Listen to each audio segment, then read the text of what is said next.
Hi Graad 8s, good day Grade 8s. Today I just want to speak to you a bit about preparing for examinations. You guys haven't had the opportunity to write an exam in high school, and I feel that there's a few topics that we need to discuss. So ek wil vandag net met julle praat oor die leerproses. Hoe maak jy seker dat jy 'n aktiewe leerder is? Ek wil met julle praat oor julle opsommings, as ook hoe jy te werk moet gaan tydens die eksamentyd. Elkeen van julle het 'n boekie ontvang, you each received a booklet, and we can start off by looking on page 2 with the booklet. So what is very important to me is that you should realize that your studying should be active during this time.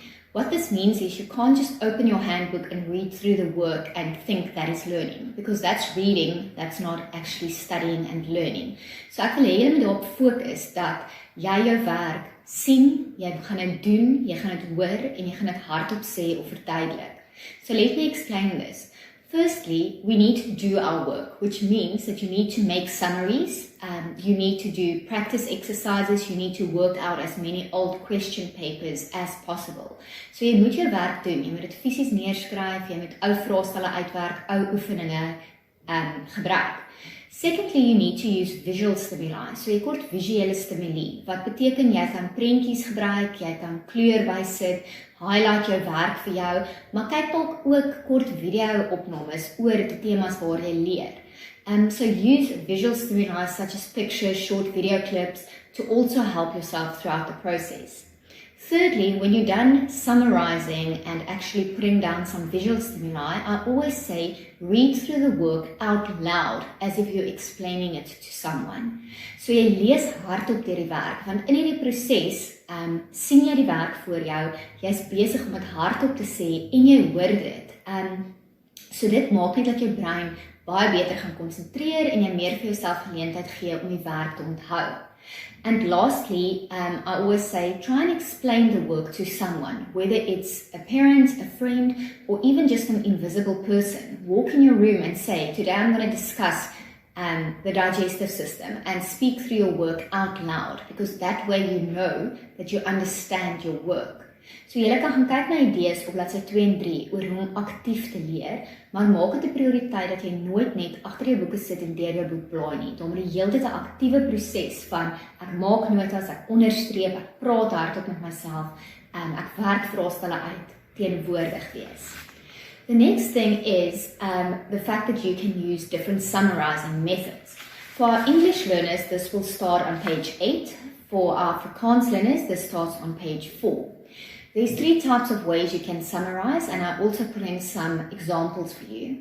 Die eerste manier is die lineêre metode. Dit is die metode wat die algemeens gebruik word. Dit is wanneer jy 'n hoofopskrif het en jy skryf onder mekaar in bulletpunte vir jouself neer. Daar's 'n voorbeeld vir julle op bladsy 4 en ook op bladsy 8 vir ons Engelse leerders.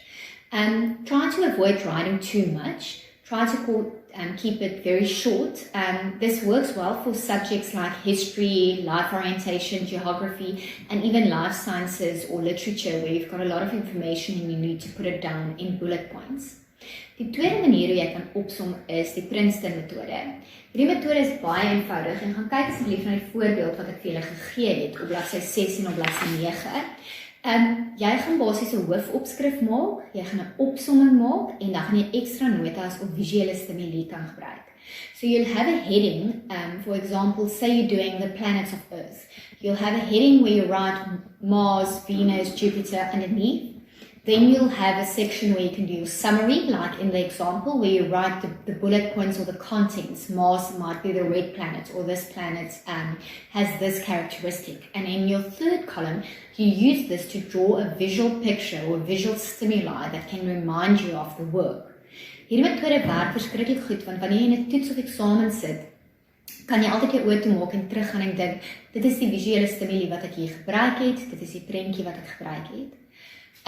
Thirdly, we've got mind maps. So mind maps works very well for our visual learners, for learners who are enjoy drawing pictures, but it can also work for learners who just want to use words to write down. Daar's 2 voorbeelde van hoe om mindmaps te maak in julle opsommings en ek glo julle het al vroeër die jaar in lewensoriëntering ook weer gesels om verskillende opsommings te maak.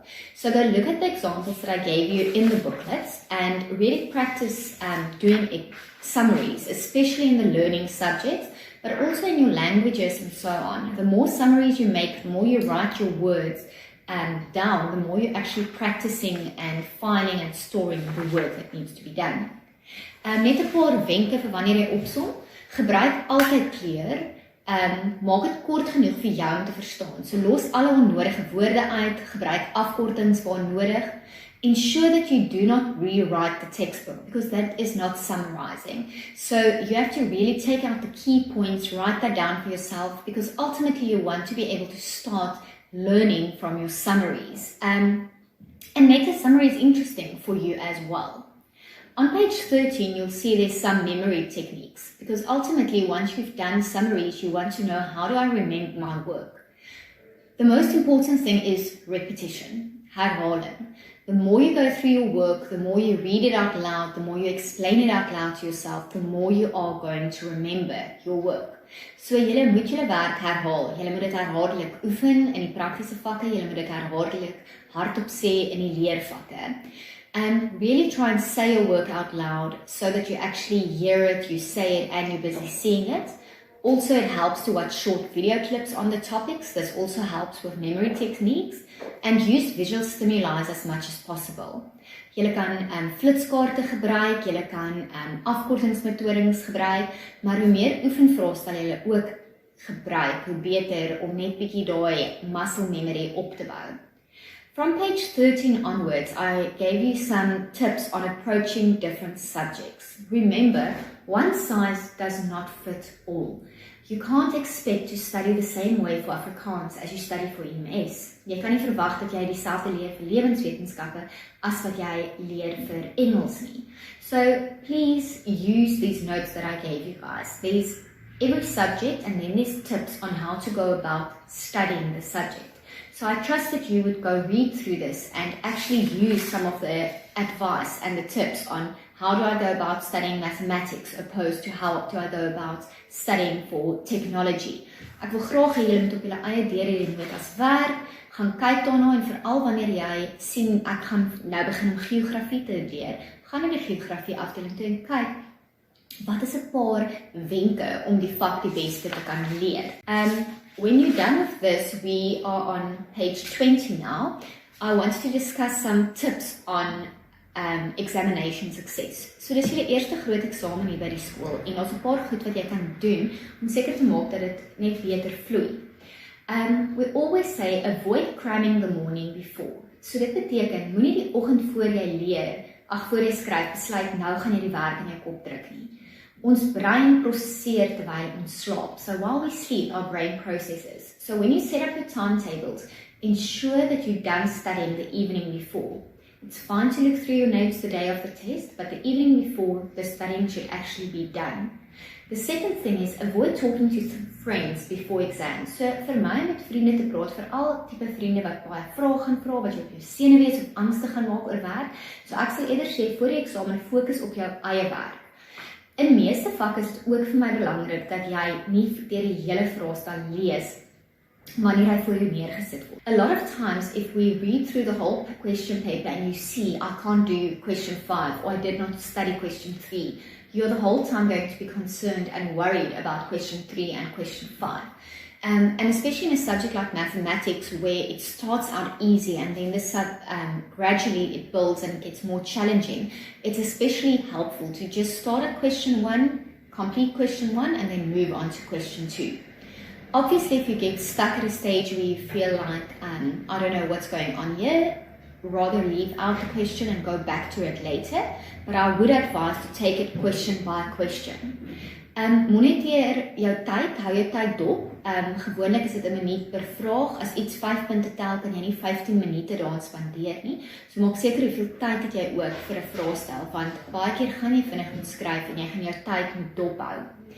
As dit moontlik is, sal ek voorstel dat wanneer jy 'n vraag sien, jy 'n highlighter gebruik om die vraag te highlight en net vir jouself te sê, wat verwag hulle nou van my? So highlight your question and think of what is it that they expect of me to answer right now? Because sometimes we go so quickly that we make unnecessary mistake, or we skip a word that actually explains what they expect of us. So sometimes it's good to just take a moment and think, this is what the teacher expects and this is what I'm going to write down. And then trust your memory. Usually your first answer is always right. So try not to second guess yourself as much as possible. Skryf netjies en leesbaar deurlopend en probeer net jou bes vir elke vraestel. As dit help, kan jy ook 'n blaai langs jou hê terwyl jy besig is om te skryf om dalk vrae uit te werk. There's a few tips that we also wrote down. So time management is going to be important, and I'll speak to you about that a bit later. But it's basic things like putting your cell phone away while you're busy studying. If you have a 10-minute break, stick to it. Don't turn it into a 30-minute break. We're going to plan your study time as well. Planning the exams ahead is a good way to know this is what is expected of me for today.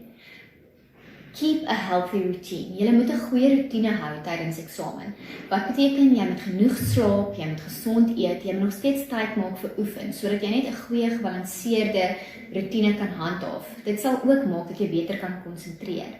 Vermy om laat in die aand te gaan slaap voor 'n eksamen, want jou brein kort tyd om te rus en al die werk te prosesseer wat jy geleer het.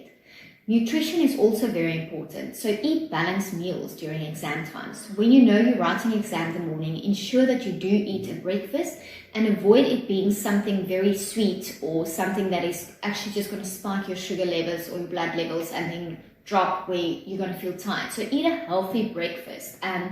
You can also snack on healthy snacks while you're studying. So moenie 'n pakkie chips of lekkers eet terwyl jy studeer nie, want dit gaan maak dat jy 'n bietjie aandag gee en dan gaan jou bloedsuiker val en jy gaan sukkel om te konsentreer. So eat stuff like fruit or whole wheat bread. Before the exam, it's important to gather all the necessary stationery, have your blue pens ready, have your pencil. If you know you're going to need a calculator, prepare all of this the night before. Maak seker dat jy nie gejaag is in die oggend nie. So al moet jy vir boetie of sussie bietjie aanjaag om te sê, ons gaan nie laat wees vir die eksamentyd nie, maar hoe rustiger jy kan wees voor 'n eksamen, hoe beter. Soos ek reeds genoem het, vermy om te veel met jou vriende te praat oor die vraestel voor die tyd. Gaan na die gebruik die badkamer voor 'n vraestel, drink 'n lekker bietjie water en gaan net in 'n vraestel in rustig en kalm. During the examination, read the beginning part well to know I need to write down my name and surname, I need to write down a specific teacher's number. So read the instructions, lees die instruksies. Tydens die eksamen vat dit vraag vir vraag, gebruik jou highlighter, werk rustig deur jou werk en moenie jouself te veel druk of te veel jaag nie.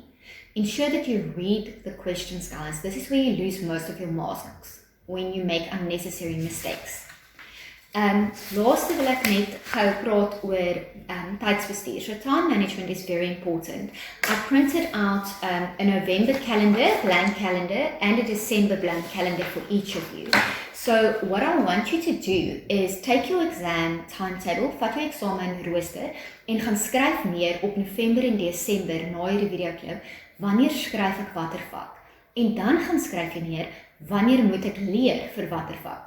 So first you go write down when am I writing what, and then you go plan when should I be studying for natural science, and be very specific in this. So don't just say Monday 9 November I'm studying for natural science. Say Monday 9 November I'm studying natural science, page or 1 to 50 or chapter 2 to 10.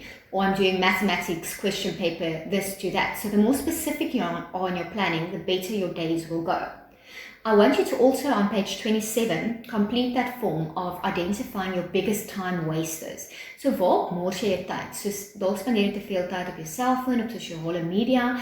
So maak 'n nota hiervan en dat jy sal vir jouself kan sê, ek kan nie hierdie eksamen bekostig om te veel tyd hierop te spandeer of te veel tyd hierop te mors nie. Gaan maak ook 'n lys van watter van jou vakke die meeste tyd verg op bladsy 31. You need to know, mathematics takes up most of my time, so I need to schedule more time in for mathematics. I also planned or printed out a day schedule for you guys where you can plan after my exam, write down, I'm going to eat, I'm going to rest for half an hour, then I'm going to study, I'm going to take a break, then I'm going to go exercise, then I'll study again. So beter jy jou dae beplan, hoe minder stres gaan jy vir eksamen, want jy hoef dit dan nie dag vir dag te vat en te weet, ek is georganiseerd, ek spandeer genoeg tyd hieraan en daarop fokus. Het is baie belangrik om net ook te onthou dat wanneer jy leer, probeer dit op dieselfde plek doen tydens die eksamen, so try and stay in the same space. Don't have your phone with you while you're studying for the exam, because this is going to be a distraction for you. Avoid your table being full of unnecessary things when you are studying, and try and keep it in a place where it's just quiet and not a lot of noise going on. When it gets to goal setting and motivation on page 29, you're the only one that can motivate yourself throughout this exam. So I want you to go think about, why do you want to achieve good marks? Hoekom is dit vir jou belangrik om te presteer? En dan wil ek hê jy moet gaan en vir jouself klein belonings opstel tussenin hierdie eksamen. So go write down, after I did my exams today, I'm going to allow myself 1 hour of playing games. Or after I did the exam or my study time today, I'm allowed to go cycle for half an hour. So give yourself rewards in between when it comes to studying. It's easier to get motivated to study if you know that I've got something to look forward to. On page 31 op bladsy 31 wil ek hê jy moet gaan neerskryf elke vak en die doel wat jy het. Wat wil jy bereik in die vak? So go write down mathematics, I want to have 65%, and then very important, in the next column, go write down how will I achieve this, and be specific. For example, mathematics, I'm going to work out 5 question papers. Or natural science, I'm going to summarize my work, I'm going to watch. So when you guys are done listening to this video clip, I want you to go write down on page 33 the goals that you have. I want you to plan your exam roster as I explained it to you by looking at your exam timetable and completing all of this. So ek wil net sê baie sterkte vir die eksamen vir elke een van julle. Ek weet dis 'n nuwe uitdaging, die eerste keer dat julle eksamen skryf in die hoërskool, maar ek glo ook dit sal goed gaan. Work through the notes that I gave you. If you've got any questions, don't hesitate to ask a teacher, to come speak to myself or to Mrs. Klutter, and good luck for the exams, guys. Thank you.